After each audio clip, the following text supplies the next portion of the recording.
Assalamualaikum warahmatullahi wabarakatuh. Perkenalkan, nama saya Agi Bilsayuda, NPM 2121010156.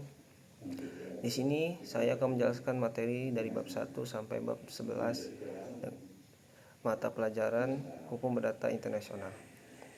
Bab 1, pengertian dan ruang lingkup. Istilah dan pengertian.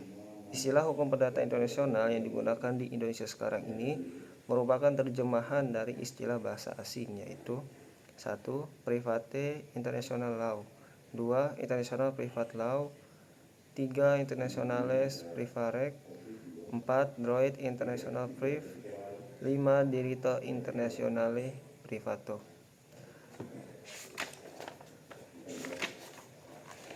Adapun definisi atau pengertian hukum perdata internasional dapat dikemukakan oleh beberapa sarjana sebagai berikut.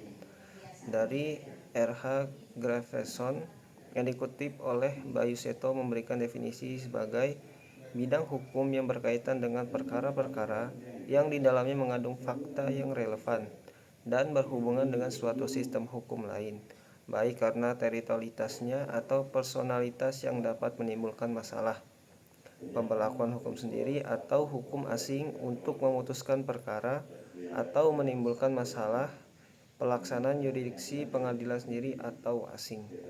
2. Dari Sudargo Gautama memberikan definisi hukum perdata internasional sebagai suatu keseluruhan peraturan dan keputusan hukum yang menunjukkan stelsel hukum manakah yang berlaku atau apakah yang merupakan hukum. Jika hubungan atau peristiwa antar warga negara pada suatu waktu tertentu memperlihatkan titik-titik pertalian dengan stelsel dan kaidah-kaidah hukum dari dua atau lebih negara yang berbeda dalam lingkungan kuasa pribadi dan soal-soal. Selanjutnya dari Sauve Plane yang dikutip oleh Bayu Seto memberikan definisi hukum perdata internasional sebagai keseluruhan aturan-aturan yang mengatur hubungan-hubungan hukum privat atau perdata yang mengandung elemen-elemen internasional dan hubungan-hubungan hukum yang memiliki kaitan dengan negara-negara asing, sehingga menimbulkan pertanyaan apakah penundukan langsung ke arah hukum nasional dapat selalu dibenarkan. B. Subjek dan sumber hukum perdata internasional. 1. Subjek hukum perdata internasional. Di atas telah dikemukakan bahwa hukum perdata internasional pada hakikatnya merupakan hukum nasional. Sebagai hukum nasional, siapa saja yang menjadi subjek hukum perdata internasional? Jawabannya adalah subjek hukum menurut hukum perdata memiliki pengertian A. Setiap pendukung hak dan kewajiban menurut hukum. B. Setiap pemilik kepentingan yang mempunyai kapasitas untuk mengajukan tuntutan atau gugatan di pengadilan. Berdasarkan pengertian ini, maka yang menjadi subjek hukum perdata adalah manusia dan badan usaha yang berbentuk badan hukum. Adapun yang dimaksud dengan badan hukum adalah suatu perkumpulan atau organisasi oleh hukum diperlakukan seperti seorang manusia, yaitu sebagai pengemban hak dan kewajiban, dapat memiliki kekayaan sendiri, dapat menggugat dan dapat digugat oleh pengadilan. Oleh karena itu, hukum perdata internasional merupakan suatu hukum nasional. Maka hukum perdata internasional subjeknya adalah manusia, individu atau pribadi, dan badan usaha yang berbentuk hukum seperti perseroan terbatas, koperasi, dan yayasan. Selanjutnya bab 2, titik-titik pertalian sebagai penentu persoalan hukum perdata internasional. A. Pengertian dan istilah dan pengertian. Adapun istilah asing dari titik-titik pertalian atau titik-titik taut dalam hukum perdata internasional adalah aanknopingspunten dalam bahasa Belanda, connecting factor atau point of contact dari bahasa Inggris. Menurut Sudargo Gautama, titik taut atau titik pertalian adalah hal-hal atau keadaan yang menyebabkan berlakunya suatu stelsel atau sistem hukum. Sedangkan menurut penulis, titik taut atau titik pertalian adalah hal-hal atau keadaan-keadaan yang menentukan bahwa suatu hubungan adalah hubungan hukum perdata internasional dan sekaligus menentukan tentang berlakunya suatu stelsel atau sistem hukum. B. Macam-macam titik pertalian. Di dalam hukum perdata internasional dikenal dua macam titik pertalian, yaitu titik pertalian primer atau titik taut pembeda dan titik pertalian sekunder atau titik taut penentu. Selanjutnya di bawah akan diuraikan masing-masing dari titik pertalian ini. 1. Titik pertalian primer atau TPPP. Titik pertalian primer adalah faktor-faktor atau keadaan atau sekumpulan fakta yang menciptakan bahwa suatu hubungan menjadi hubungan hukum perdata internasional. Adapun faktor-faktor, keadaan atau fakta yang merupakan titik pertalian primer yang menciptakan atau menentukan hubungan hukum perdata internasional adalah A. Kewarganegaraan, B. Bendera kapal dan pesawat udara, C. Domisili, D. Tempat kediaman, E. Tempat kedudukan badan hukum, dan E. Pilihan hukum dan hubungan intern. Berdasarkan faktor, keadaan, dan fakta ini kita dapat menentukan bahwa dalam suatu hubungan hukum, termasuk dalam persoalan hukum perdata internasional atau bukan, di bawah ini diuraikan masing-masing titik pertalian primer. A. Kewarganegaraan. Perbedaan kewarganegaraan dari dua orang atau dua pihak yang akan melakukan suatu hubungan hukum dan akan melahirkan persoalan hubungan perdata internasional. B. Bendera kapal atau pesawat udara. Sebagaimana kita ketahui bahwa seperti halnya manusia, kapal atau pesawat terbang memiliki kebangsaan. Bangsaan kapal atau pesawat udara secara kasat mata dapat dilihat dari bendera yang terpasang di kapal atau pesawat udara tersebut. Apabila kapal atau pesawat itu bendera Singapura, hal ini menunjukkan kapal atau pesawat terbang tersebut berkebangsaan Singapura dan terdaftar di Singapura. C. Domisili. Domisili seseorang dapat menjadi faktor penting timbulnya masalah hubungan perdata internasional. D. Tempat kediaman. Di samping domisili yang merupakan pengertian yuridis, terdapat titik taut primer lain, yaitu tempat kediaman. Di sini yang dikedepankan adalah pengertian de facto, di mana seseorang berdiam sebagai tempat kediamannya. Tempat ini adalah tempat di mana sehari-hari orang tersebut dianggap memiliki kediaman, ada rumahnya dan bekerja sehari-hari. E. Tempat kedudukan badan hukum. Sebagaimana kita ketahui bahwa badan hukum kedudukannya sama dengan manusia, yaitu sebagai subjek hukum. Ia memiliki tempat kedudukan atau legal seat.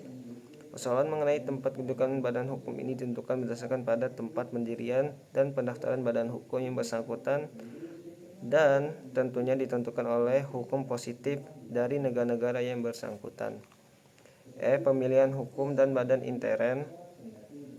Sebagaimana kita ketahui bahwa pemilihan hukum merupakan titik pertalian sekunder atau TPS dalam hubungan perdata internasional.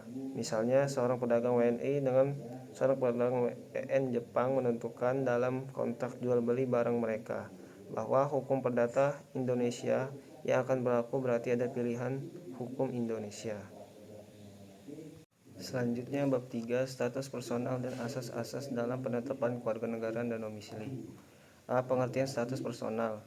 Status personal diartikan sebagai kondisi atau keadaan suatu pribadi dalam hukum yang diberikan atau diakui oleh negara untuk mengamankan dan melindungi lembaga-lembaganya. Adapun lembaga yang termasuk dalam status personal antara lain hak dan kewajiban, kemampuan, kecakapan, dan ketidakmampuan dalam bertindak di bidang hukum, misalnya ketentuan mengenai usia perkawinan anak-anak di bawah umur. Unsur-unsur ini tidak dapat berubah atas kemauan pemiliknya. Status personal seseorang ini berbeda antara negara satu dengan negara lainnya dan umumnya ditentukan oleh hukum negara yang bersangkutan. B. Ruang lingkup status personal. Mengenai ruang lingkup status personal dibedakan dalam konsepsi luas, konsepsi yang agak rumit, dan konsepsi yang lebih sempit. Adapun uraiannya sebagai berikut. Konsepsi luas. Menurut konsepsi luas, status personal meliputi berbagai hak-hak hukum pada umumnya, termasuk permulaan, lahirnya, dan terhentinya kepribadian, kemampuan untuk melakukan perbuatan hukum, perlindungan kepentingan pribadi, persoalan yang berkaitan dengan hukum, keluarga, dan waris. 2. Konsepsi yang agak sempit. Konsepsi ini dianut oleh antara lain Perancis. Prancis menganggap tidak sebagai status personal antara lain hukum harta benda dalam perkawinan, perwarisan, dan ketidakmampuan bertindak di bidang hukum dalam hal khusus. Misalnya, seorang dokter tidak diperkenankan memperbolehkan suatu hak yang timbul dari pasiennya. 3. Konsepsi yang lebih sempit. Menurut konsepsi ini, hukum keluarga dan waris tidak termasuk dalam status personal. Selanjutnya bab 4, kualifikasi. Istilah dan pengertian kualifikasi. Kualifikasi dalam hukum perdata internasional di Indonesia juga berasal dari istilah bahasa asing antara lain qualification dari Prancis, qualification, classification, dan characterization dari Inggris, qualification, karakteristik dari Jerman, kualifikasi dari Belanda. Kualifikasi sebenarnya adalah melakukan translation atau penyalinan daripada fakta-fakta sehari-hari dalam istilah-istilah hukum. Fakta-fakta ini dimaksudkan dalam kotak-kotak hukum, kelas-kelas, ruang-ruang atau kamar-kamar, atau bagian-bagian hukum yang sudah tersedia. Inilah yang dinamakan kualifikasi dari fakta-fakta, classification of fact. Dengan demikian, dapat dikatakan bahwa dalam bidang hukum perdata internasional, yang dikualifikasi bukan hanya fakta-fakta saja, melainkan kaidah-kaidah hukum juga memerlukan kualifikasi seperti ini. Malahan, dalam hubungan perdata internasional, kegiatan kualifikasi ini harus lebih intensif lagi. Sebabnya karena hukum asing dalam suatu persoalan hukum perdata internasional kadang-kadang melakukan kualifikasi yang berlainan pada hukum kita sendiri. Adapun contoh-contoh perlunya kualifikasi dalam hubungan perdata internasional adalah 1. Mengenai istilah kadaluarsa atau lampau waktu. Menurut sistem negara-negara Eropa kontinental, dikualifikasikan sebagai hukum material atau substantial law. Akan tetapi menurut hukum-hukum negara Anglo-Saxon atau common law dikualifikasikan sebagai hukum procedural atau procedural law.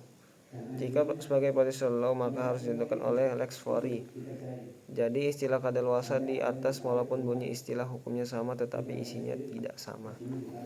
2. Persetujuan orang tua untuk menikah. Dalam BW diisyaratkan untuk dapat menikah setiap orang yang berumur 21 tahun harus mendapatkan persetujuan dari orang tua. Hal ini menimbulkan persoalan kualifikasi, yaitu apakah hal ini termasuk dalam perbuatan hukum atau dianggap sebagai termasuk bidang substantive condition of marriage seperti Kode Sivil Prancis atau BW Indonesia. 3. Masalah penentuan locus corectus. Lex loci kontraktus sebagai titik pertalian sekunder, yaitu hukum yang berlaku untuk kontrak adalah di mana kontrak dibuat. Hal ini mudah menentukannya apabila pihak-pihak hadir dalam suatu tempat. Selanjutnya mengenai benda bergerak atau tidak bergerak. Dalam hal ini apakah benda-benda seperti mesin dari suatu pabrik, mobilier dari suatu hotel, hak atau kekayaan intelektual dan lain-lain termasuk dalam benda bergerak atau tidak bergerak. Kualifikasinya berlainan menurut sistem-sistem hukum berbagai negara. 5. Harta bersama merupakan harta benda perkawinan atau perwarisan. Terdapat perbedaan paham mengenai kualifikasi harta bersama. Apakah hal ini termasuk hukum harta benda, perkara perkawinan, atau hukum warisan? Menurut hukum Prancis, harta bersama masuk dalam kelompok warisan, sedangkan menurut hukum Malta termasuk dalam hukum harta benda perkawinan. Macam-macam kualifikasi. Secara garis besar ada 3 macam kualifikasi. 1. Kualifikasi menurut lex fori, menurut hukum hakim. 2. Kualifikasi menurut lex cause, yaitu hukum yang dipergunakan untuk menyelesaikan persoalan hubungan perdata internasional bersangkutan. 3. Kualifikasi secara otonom berdasarkan comparative method atau analytical jurisprudence. 4. Kualifikasi bertahap premier atau sekunder. Selanjutnya bab 5, penunjukan kembali atau renvoi. Pengantar dan istilah-istilah. Salah satu bagian dari teori umum hubungan perdata internasional yang selalu menarik perhatian adalah masalah renvoi atau penunjukan kembali. Timbulnya masalah renvoi karena adanya aneka warna sistem hubungan perdata internasional. sistem hubungan perdata internasional masing-masing, sehingga dengan demikian tidak ada keseragaman cara-cara menyelesaikan masalah-masalah hubungan perdata internasional. Misalnya dalam hal menentukan status personil, apakah status personil tersebut ditentukan menurut prinsip nasionalitas atau prinsip domisili? Berhubungan dengan adanya dua sistem yang berbeda ini, maka timbullah masalah Renvoy. B. Hubungan dengan masalah kualifikasi. Masalah Renvoy mempunyai hubungan yang erat dengan persoalan kualifikasi. Apabila hubungan perdata Indonesia menunjuk kepada berlakunya hukum asing, maka timbul pertanyaan, apakah yang diartikan dengan istilah hukum asing? Apakah hukum asing ini berarti hukum intern dari negara yang bersangkutan harus diperlakukan, atau lebih luas lagi, yaitu termasuk menunjukkan pada kaidah-kaidah hukum perdata internasionalnya. Contohnya, apabila menurut hukum perdata internasional Indonesia ditentukan bahwa hukum Inggris yang harus diberlakukan untuk mengadili suatu perkara, maka akan timbul pertanyaan, apakah yang diartikan dengan istilah hukum Inggris ini?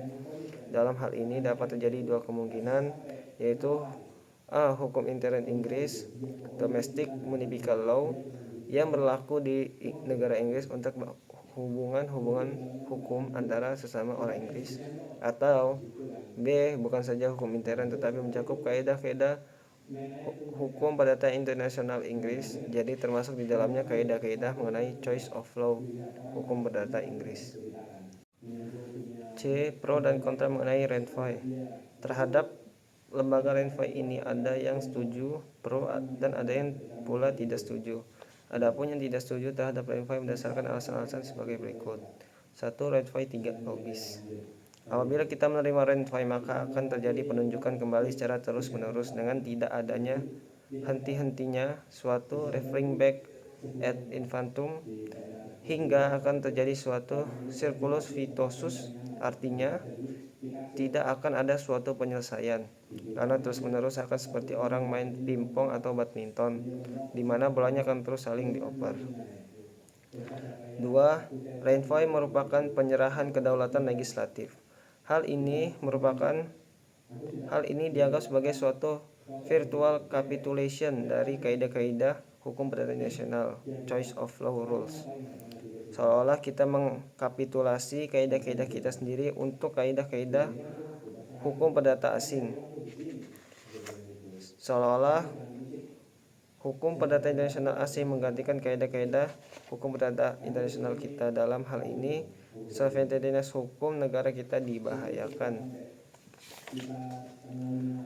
3. Renvoy membawa ketidakpastian hukum. Penerimaan Renvoy akan membawa ketidakpastian. Apabila Renvoy tidak diterima, maka penyelesaian hukum perdata internasional akan menjadi samar-samar, dapat berjalan dengan segala jurusan, atau ambiguous, dan tidak kokoh dan tidak stabil. Karenanya akan menjadi completely unpredictable untuk menentukan teori Renvoy mana yang diterima oleh suatu negara, sehingga oleh karenanya secara teoritis dan praktis akan diperoleh kesulitan-kesulitan apabila kita menerima Renvoy ini. Oleh sebab itu sebaliknya kita tolak saja. Selanjutnya bab 6, ketertiban umum dan hak-hak diperoleh. A. Pengertian isi dan fungsi ketertiban umum. Ketertiban umum dikenal dengan berbagai istilah. Dalam bahasa Belanda disebut openbaar orde, dan dalam bahasa Perancis ordre public, dalam bahasa Jerman Verbandsgeheimkursel, dan di negara-negara dengan sistem common law disebut public policy. Istilah public policy dipergunakan untuk menunjukkan pengaruh yang besar dari faktor-faktor politis dalam hal menentukan atau tidaknya ketertiban umum. Sudah banyak penulis yang mencoba untuk menguraikan tentang ketertiban umum. Meskipun demikian, hingga kini masih banyak penentangan tentang apa yang sebenarnya dimaksud dengan ketertiban umum. Meskipun tidak ada kesatuan pendapat tentang ketertiban umum antara para pakar hukum, namun mereka semua berpendirian bahwa ketertiban umum itu memegang peranan yang penting dalam arti bahwa setiap sistem hukum negara manapun memerlukan rem darurat yang disebut dengan istilah ketertiban hukum. Secara tradisional, doktrin-doktrin hukum perdata Indonesia membedakan dua fungsi dari lembaga ketertiban umum, yaitu A. Fungsi positif, yaitu untuk menjamin agar aturan-aturan tertentu dari forum atau hakim yang mengadili perkara tetap diberlakukan atau tidak dikesampingkan sebagai akibat dari pemberlakuan hukum asing, terlepas dari persoalan hukum mana yang seharusnya berlaku atau apapun isi kaidah atau aturan lex fori itu. B. Fungsi negatif, yaitu untuk menghindarkan pemberlakuan aturan-aturan hukum asing apabila pemberlakuan itu akan menyebabkan pelanggaran terhadap sendi-sendi asas hukum lex fori. Ketertiban umum ini memang diberlakukan karena sering di hukum perdata internasional kita memaksakan untuk mempergunakan hukum asing, sedangkan hukum asing yang seharusnya diperlakukan bertentangan dengan asas-asas keadilan kita atau bertentangan dengan asas-asas fundamental daripada sistem hukum dan tata susila masyarakat kita sendiri. Selanjutnya bab 7, penyeludupan hukum. A. Istilah dan pengertian. Istilah penyeludupan hukum dalam bahasa Indonesia ini berasal dari istilah bahasa asing, antara lain Rechtstonduiking dari Belanda, Fraude à la loi Prancis, Raus legis dari Latin. Ada penulis yang hendak memasukkan penyeludupan hukum dalam lembaga ketertiban umum, akan tetapi penulis-penulis lainnya hendak memberikannya suatu tempat tersendiri. Dalam kaitan ini, Hijman menyatakan bahwa rumah ketertiban umum terdapat banyak kamar-kamar, tetapi penyeludupan hukum hendak mempunyai rumah sendiri dan penulis-penulis sarjana hukum ada yang memberikan kepadanya. Ketertiban umum dan penyeludupan hukum mempunyai hubungan yang erat atau persamaan. Keduanya bertujuan agar hukum nasional dipakai atau digunakan dengan mengenyampingkan hukum asing. Hukum asing dinyatakan tidak berlaku jika dipandang sebagai penyeludupan hukum. Antara ketertiban umum dan penyeludupan hukum juga memiliki perbedaan. Pada ketertiban umum, pada umumnya suatu hukum nasional dianggap tetap berlaku. Sedangkan pada penyeludupan hukum, hukum nasional tetap berlaku dan dianggap tepat pada suatu peristiwa tertentu saja, yakni karena kini ada seseorang yang untuk mendapatkan berlakunya hukum asing telah melakukan suatu tindakan yang bersifat menghindarkan pemakaian hukum nasional. Contoh-contoh penyeludupan hukum. Ilustrasi dari para penulis. 1. Ime Marcos dan Tommy Manotok. Keduanya adalah warga negara Filipina yang memeluk agama Katolik. Kedua orang tersebut hendak melangsungkan perkawinan, tapi tidak dapat dilaksanakan karena Tommy Manotok masih terikat dengan perkawinan dari wanita lain, yaitu Wamilda Regina. Di Filipina, perceraian tidak dapat dilaksanakan karena berdasarkan ajaran agama Katolik, perceraian itu dilarang. Demikian pula poligami juga dilarang. Untuk mensiasati ketentuan hukum Filipina yang melarang perceraian, Tommy Manotok dan Wamilda Regina pergi ke Republik Dominika dan berdomisili di negara ini. Hukum Dominika memperbolehkan perceraian. Di sini, Tommy Manotok melaksanakan perceraian dengan Wamilda Regina. Kasus kedua dari Carlo Ponti dan Sophia Loren hendak melaksanakan perkawinan di Italia, akan tetapi karena Carlo Ponti masih terikat perkawinan dengan wanita lain dan menurut hukum Italia poligami dilarang dan perceraian pun dilarang, maka pernikahan tersebut tidak dapat dilaksanakan. Untuk mensiasati hukum Italia yang melarang perceraian dan poligami, maka Carlo Ponti pergi ke Prancis dan mengubah status kewarganegaraannya menjadi warga negara Prancis. 3. Penyeludupan hukum dapat pula dilakukan untuk mendapatkan suatu kewarganegaraan. Untuk maksud mendapatkan warganegara Indonesia, seorang perempuan asing menikah dengan seorang pria warga negara Indonesia. Dengan adanya perkawinan tersebut, terbuka bagi si perempuan asing ini mendapatkan kewargaan negara Indonesia. Penyeludupan hukum. 4. Penyeludupan hukum dapat dilakukan oleh orang asing untuk memperoleh hak milik tanah di Indonesia. Undang-Undang Pokok Agraria dan peraturan pelaksanaannya melarang orang-orang memiliki hak milik atas tanah dan bangunan di Indonesia. Di Bali, banyak orang-orang asing memiliki tanah untuk usaha mereka. Caranya dengan jalan mencari orang kepercayaan. Orang kepercayaan inilah yang kemudian membeli tanah setelah disertifikasi Bukti sertifikasi tanah ini diserahkan kepada si orang asing. Selanjutnya bab 8, persoalan pendahuluan, istilah dan pengertian istilah. Persoalan pendahuluan yang digunakan di Indonesia merupakan terjemahan dari istilah bahasa asing, yaitu A. Incidental question Inggris, B. Forex Belanda, C. Forex Jerman, D. Question preamble Prancis. Adapun pengertian persoalan pendahuluan dalam hukum perdata internasional diartikan secara sederhana sebagai suatu persoalan atau masalah hukum yang harus dipecahkan oleh atau ditetapkan terlebih dahulu sebelum putusan terakhir atas suatu perkara hukum perdata internasional yang dihadapi hakim dapat ditetapkan.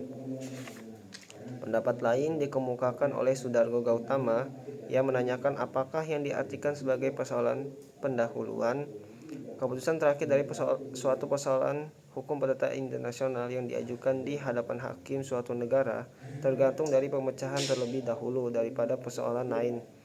Persoalan inilah yang dinamakan persoalan pendahuluan. Persoalan yang dipecahkan lebih dahulu ini tampil ke muka jika dalam suatu persoalan pokok yang diajukan ke hadapan hakim telah menjadi pasti hukum, manakah yang harus dipergunakan dalam menyelesaikan permasalahan pokok ini.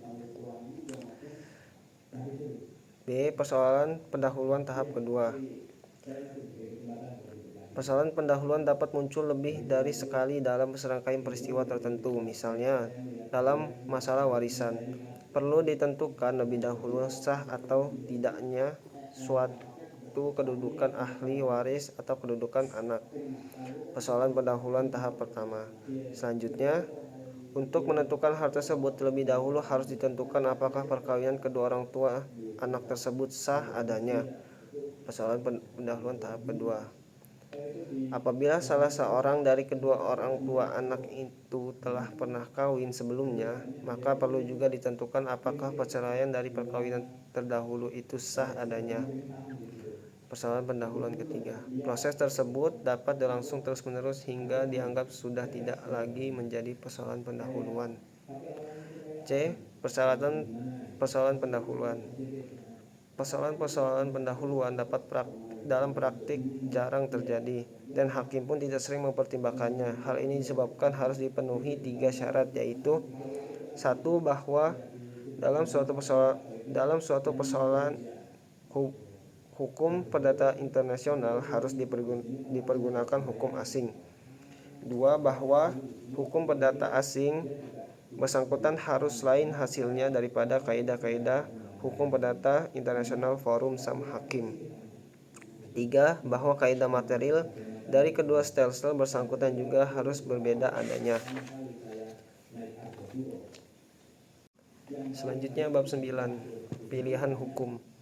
Istilah dan pengertian. Istilah pilihan hukum berasal dari bahasa asing, antara lain Parties Autonomy Belanda, Choice of Law, Connecting Agreement Inggris, Rechtscause Jerman, Autonomie des Parties, Loi de Autonomie Prancis. Menurut Sudargo Gautama, istilah choice of law lebih pasti pengertiannya daripada party autonomy.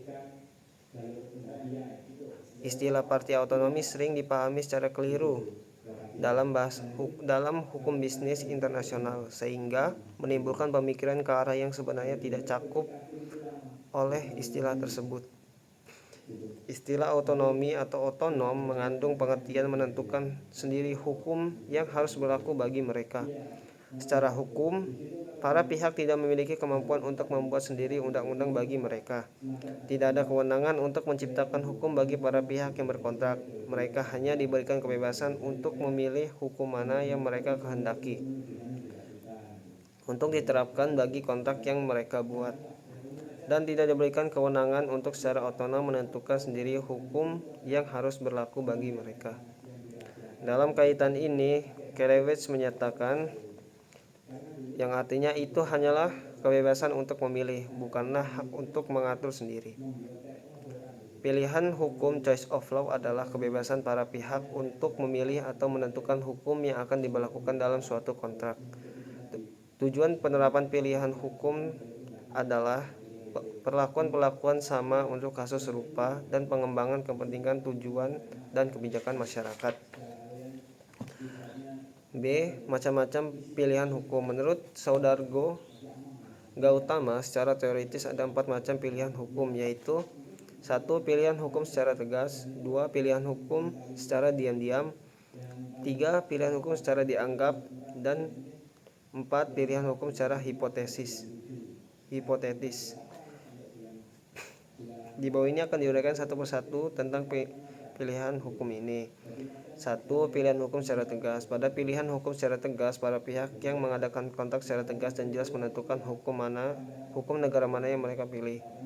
Mengenai pilihan hukum secara tegas ini dapat ditemukan dalam kontrak joint venture, kontrak karya, manajemen kontrak atau licensing agreement, dan lain-lain. 2. Pilihan hukum secara diam-diam. Untuk mengetahui adanya pilihan hukum tertentu yang dinyatakan secara diam-diam dapat disimpulkan dari maksud atau ketentuan-ketentuan dan fakta-fakta yang terdapat dalam kontrak tersebut. Misalnya, apabila para pihak memilih domisili pada kantor pengadilan negeri Jakarta Pusat, Indonesia, maka dapat disimpulkan bahwa para pihak secara diam-diam menghendaki berlakunya hukum Indonesia. 3. Pilihan secara dianggap. Pilihan hukum secara dianggap ini dapat dalam istilah hukum hanya merupakan suatu presumption iuris. Di sini hakim menerima telah terjadi suatu pilihan hukum berdasarkan dugaan-dugaan hukum belaka. Pada pilihan hukum demikian tidak dapat dibuktikan menurut saluran yang ada. Dugaan hakim merupakan pegangan yang dipandang cukup untuk mempertahankan bahwa para pihak benar-benar telah menghendaki berlakunya satu sistem hukum tertentu. 4. Pilihan hukum secara hipotesis. Pilihan hukum ini dikenal terutama di Jerman. Sebenarnya di sini tidak ada kemauan dari para pihak untuk memilih sedikit pun. Di sini hakim yang mengadili perkara yang melakukan pemilihan hukum tersebut, dan ia bekerja dengan suatu fiksi dengan berandai-andai. Seandainya para pihak telah memikirkan mengenai hukum yang harus berlaku, maka hukum manakah yang telah dipilih oleh mereka secara baik-baiknya. Jadi di sini tidak ada pilihan hukum dari para pihak, melainkan yang menentukan dan memilihnya adalah sang hakim. Pilihan hukum secara hipotesis sulit diterima. Sebaiknya digunakan saja pilihan hukum secara tegas atau secara diam-diam. Selanjutnya bab 10, status badan hukum menurut hukum perdata internasional. A. Doktrin dalam hukum perdata internasional untuk penentuan status badan hukum.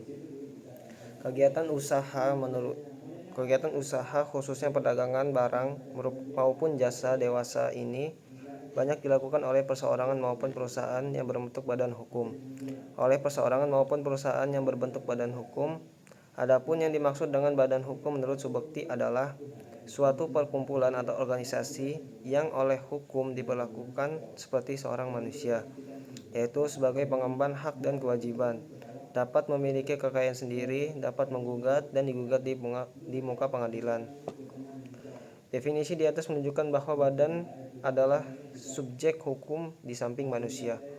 Dalam praktek yang berkaitan dengan hukum perdata internasional, lazimnya pengertian badan hukum ini diartikan dalam lingkup yang luas yang di dalamnya juga mencakup persekutuan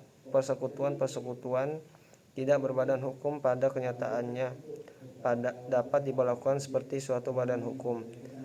Dalam hukum perdata internasional dikenal berbagai macam badan hukum.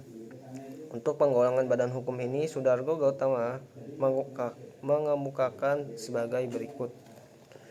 A. Badan hukum yang mempunyai suatu kehidupan tersendiri sebagai subjek hukum yang memiliki hak-hak dan kewajiban perdata yang meliputi 1. Badan hukum publik antara lain negara, provinsi, kota, kabupaten, atau organisasi hukum publik lainnya yang didirikan oleh negara sebagai suatu badan hukum tersendiri atau BUMN.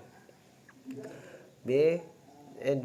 Asosiasi yang bersifat perdata dan bersifat sebagai badan hukum dalam sistem hukum perdata Indonesia, yaitu perseroan terbayas atau PT, perusahaan perseroan atau persero, koperasi, dan yayasan.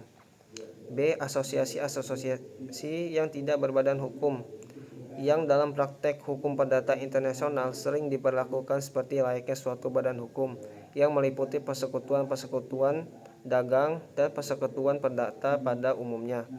Ke dalam kelompok ini juga termasuk persekutuan perdata yang tidak mengejar keuntungan, misalnya persekutuan yang diorganisir untuk tujuan sosial. B. Prinsip-prinsip pengakuan badan hukum asing dalam Konvensi Den Haag 1956. Konvensi ini terdiri atas 14 pasal yang di dalamnya memuat prinsip yang berkaitan dengan masalah pengakuan status badan hukum asing. Sesuai dengan nama konvensi ini, yaitu Convention on the Regulation of Legal Personality of Foreign Companies. Substansinya mengatur masalah pengakuan badan hukum asing yang meliputi persoalan dagang dan yayasan-yayasan. Prinsip-prinsip yang dianut konvensi mengenai pengakuan status badan hukum asing tampak pada pasal-pasalnya secara jelas. Dan nampaknya konvensi mengambil jalan kompromi untuk mempertemukan dua sistem pengakuan yang saling bersaing, atau prinsip inkorporasi dan prinsip sic rel. Hal ini tampak antara lain pada pasal 1 dan pasal 2 konvensi. Pasal 1 ayat 1 konvensi menerapkan prinsip inkorporasi yang menyatakan bahwa status badan hukum dari perusahaan, perkumpulan, atau yayasan berada di bawah hukum di mana telah dilaksanakan formalitas-formalitas tentang pendaftaran atau pengumuman. Pasal 1 ayat 2 menentukan bahwa status badan hukum yang diperoleh tanpa formalitas seperti ditentukan dalam ayat 1 di atas.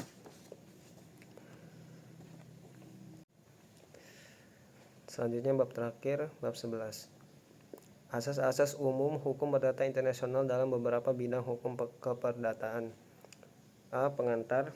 Manusia sebagai subjek hukum tidak tinggal diam atau statis, melainkan selalu dinamis.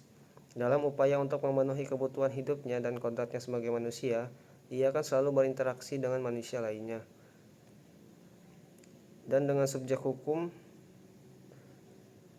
lainnya yang bukan manusia, yaitu badan hukum. Dalam melakukan interaksi ini, terutama yang berkaitan dengan perbuatan-perbuatan yang menimbulkan hak-hak dan kewajiban, mereka akan diatur oleh hukum, baik hukum publik maupun hukum private perdata. Interaksi manusia dengan manusia lainnya atau badan hukum yang berkaitan dengan perbuatan-perbuatan yang menimbulkan hak-hak dan kewajiban dan bersifat perseorangan atau perdata dan masuk dalam ruang lingkup hukum perdata meliputi sub-bidang hukum, yaitu A. Hukum keluarga mencakup sub-bidang hukum perkawinan dan waris, B. Hukum benda, dan C. Hukum kontrak. B. Asas-asas umum hukum perdata internasional yang berkaitan dengan badan hukum keperdataan. 1. Asas-asas hukum perdata internasional dalam hukum benda. A. Klasifikasi benda. Perihal mengenai klasifikasi benda dan hak-hak kebendaan dibedakan menjadi benda tetap immovables, benda bergerak movables, dan juga benda tidak berwujud atau hak atas kekayaan intelektual. Persoalan mengenai benda apa saja yang termasuk benda bergerak, benda tidak bergerak, dan benda tidak berwujud, berbagai sistem hukum negara-negara di dunia ini menetapkan kriteria dan klasifikasinya berbeda-beda. Oleh karena itu, pertanyaan yang penting dalam hukum perdata internasional adalah berdasarkan hukum mana klasifikasi jenis benda tersebut harus dilakukan. Dalam kaitan ini, di dalam hukum perdata internasional dikenal dua asas utama untuk menetapkan klasifikasi kebendaan, yaitu hukum tempat gugatan atas benda diajukan atau lex fori. 2. Hukum tempat di mana benda tersebut berada atau terletak, lex situs atau lex resitae.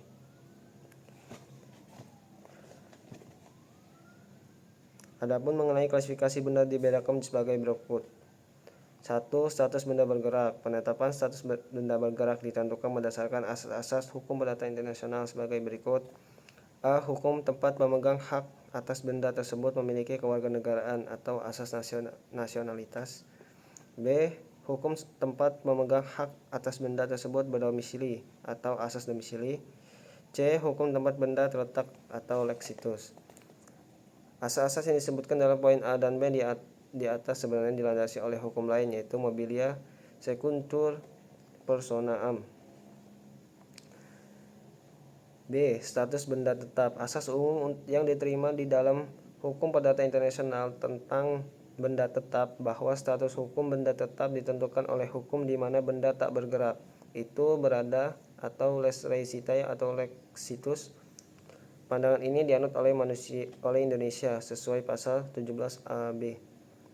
C. Status benda tidak berwujud. Adapun benda-benda yang dikategorikan ke dalam benda tak berwujud antara lain meliputi hak-hak tagihan hutang, hak tanggungan atas tanah, hipotek atas kapal laut atau kapal terbang, gadai, dan hak kekayaan intelektual atau haki.